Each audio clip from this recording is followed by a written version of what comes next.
Hello and welcome. My name is Elyse if you are new here. Today I've got another card to show you in my Simple Christmas card series. I'm going to show you just a quick card that you can make using a stencil. Here is a look at the project, and let's look at the supplies. I have the Bunting and Lights layered stencil set here from Trinity Stamps. So you can see one of the stencils has all of the light components and the other one has the string and what you can use to make a banner. I've also got the No Place Like Home stamp set. I'm going to be using some of this like really wide post-it tape to tape down my stencil and hold it into place, and I'm blending on a water media mat. Of course, all of the supplies that I'm using are linked down below.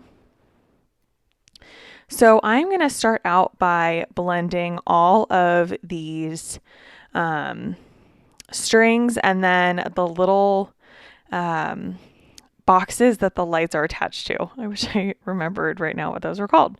I am just only going to show you one row of this stencil work throughout the entire card, just to keep it quick. So it's really nice. This stencil has a little indent where you can line up so that the little boxes that the light screw into, I wish I knew what that was called, so that it is all perfectly lined up. And then even the little lights, the stencil has guides that you can use.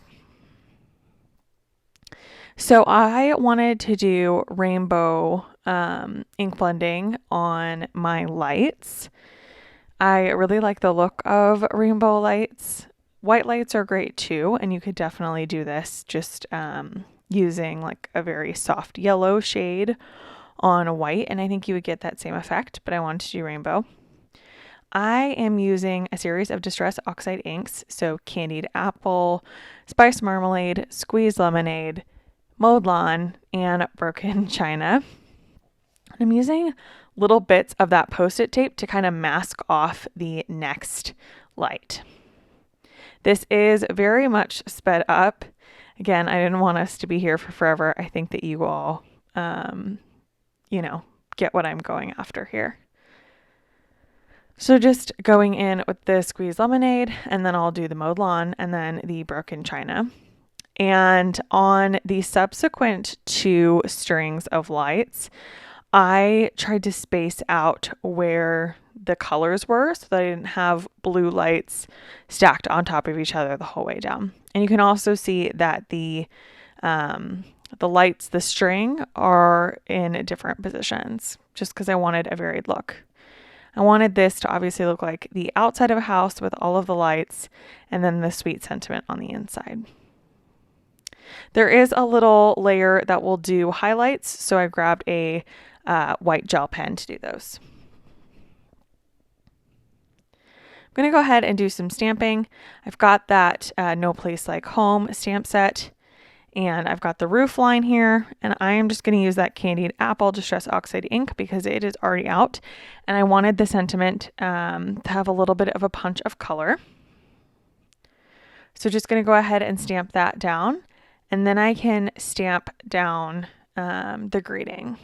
I'm using Vintage Photo here. It's a Distress Oxide ink, but any brown ink, or you could even just do black ink, honestly. So I go in with the brown ink and hit that twice just to get a really good impression with my Misti. And then I go around the edges with black soot just to add a little bit of interest. This is a 3x4 stamp set, so the greeting isn't huge, but it does take up a good amount of space on the card front. So I did want there to be some good interest. So I kind of use that little rock and roll technique with my ink pad on the edge of that stamp.